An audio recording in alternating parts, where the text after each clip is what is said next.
Greetings, everybody. Thanks for joining us today. I'm happy and excited to welcome Kasia Russell. She's our Managing Director and Senior Partner overseeing the Pacific Northwest. Today, we're going to be talking to Kasia about what she's seeing in her part of the world, get the latest and greatest from her.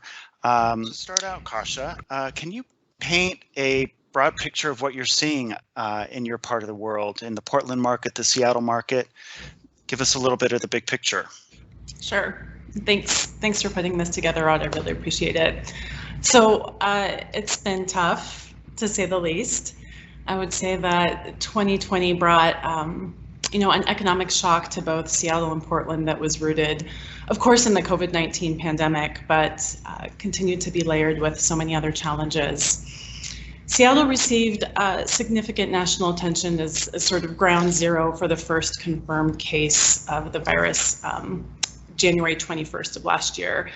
And then a month later, a retirement community in the eastern suburb of Kirkland experienced the first COVID-19 related death. And from there, we saw international and domestic business travel essentially drop off. Conventions started canceling and people stopped going to the office.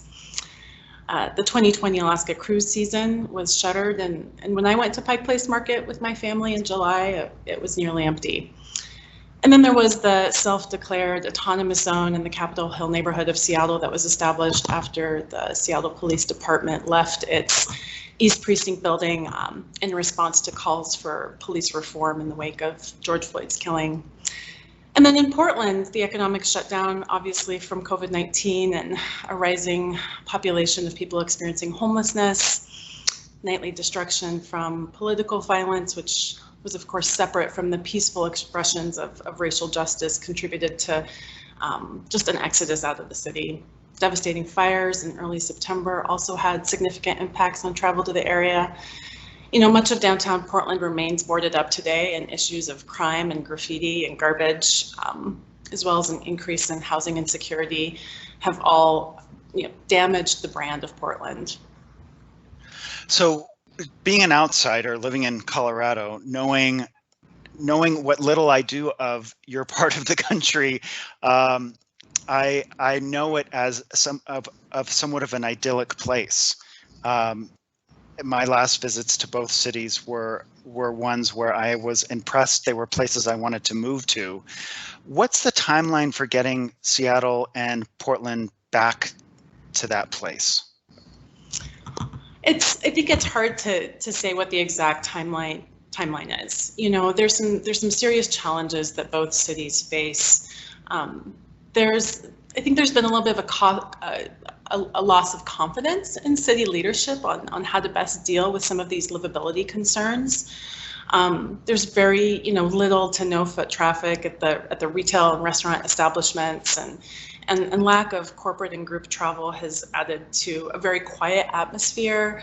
I know that real estate developers and investors who were usually very excited about investment prospects in the Pacific Northwest are tempered in their attitude right now towards Portland and Seattle. And I think both cities, especially Portland, have this reputation to rebuild, and so I think it's going to take a few years. But Portland and Seattle both have very compelling stories to tell, and I think that once that time comes, it'll be very exciting. That's wonderful. So let's take a look at some of your forecasts for the market. You can give us a sense of what your outlook is for both major markets and what that recovery may look like. Sure. So let me jump into that. All right. So thank you for putting this together. Why don't you take us through some of the highlights first, and then into your forecasts. Sure. So as I mentioned kind of at the beginning of our discussion, many businesses closed or ceased operations in March. Attempts to reignite the economy in the spring were often met with political and demonstrations and fires. I mean, there were just so many different items that kind of impacted the market and the incentive to sort of get the market started back up. And then I think also it's important to mention, especially that, much of the national media attention for both is exaggerated.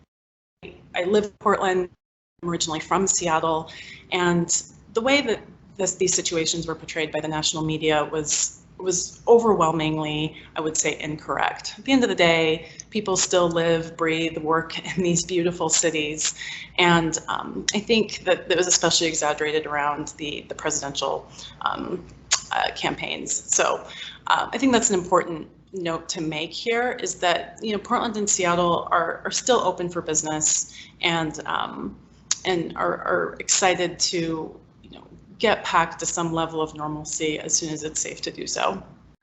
So both Seattle and Portland have just experienced so much growth in their economies since the Great Recession.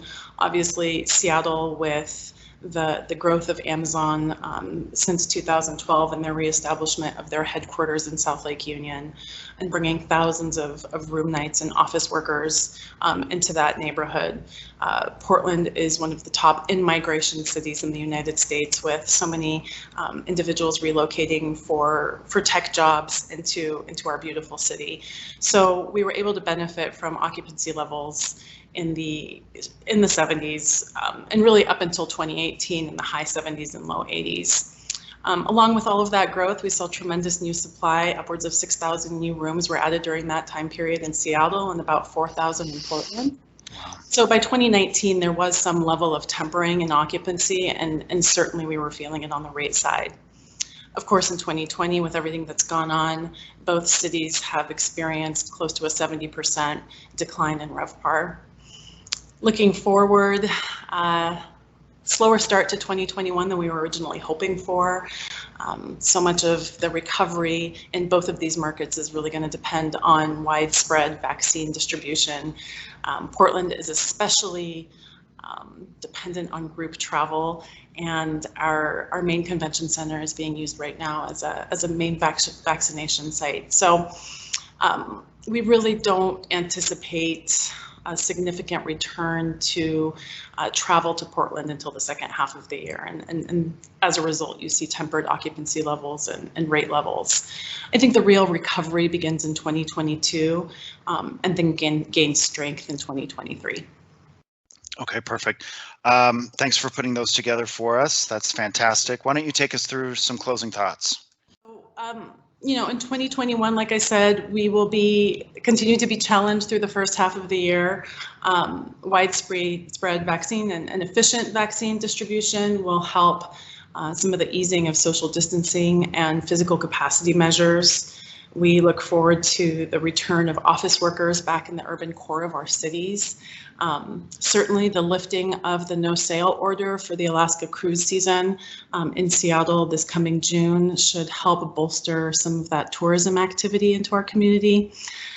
The World Games, which were originally scheduled to take place in 2021 in Eugene, Oregon, have been rescheduled to 2022, and that's because of the rescheduling of the Tokyo Olympics. That will be the largest sporting event in Oregon's history, so we're really looking forward to that. And then, limited entrance of new supply. Really, the majority of new supply that has entered our markets happened between 2018 and 19 and 20.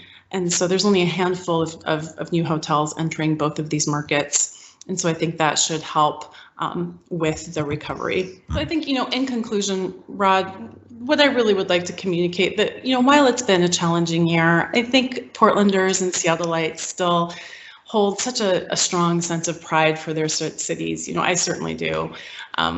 Both have been built on a bedrock of innovation and hardworking people, and truly a progressive mindset dedicated to building a more equitable and sustainable future. And I really think that's something that we can all look forward to and get behind. So, Kasia, thank you. You bet. Thank you for spending the time with us today. Look forward to continuing the conversation. Have a great day. Thank you. Bye-bye, you too.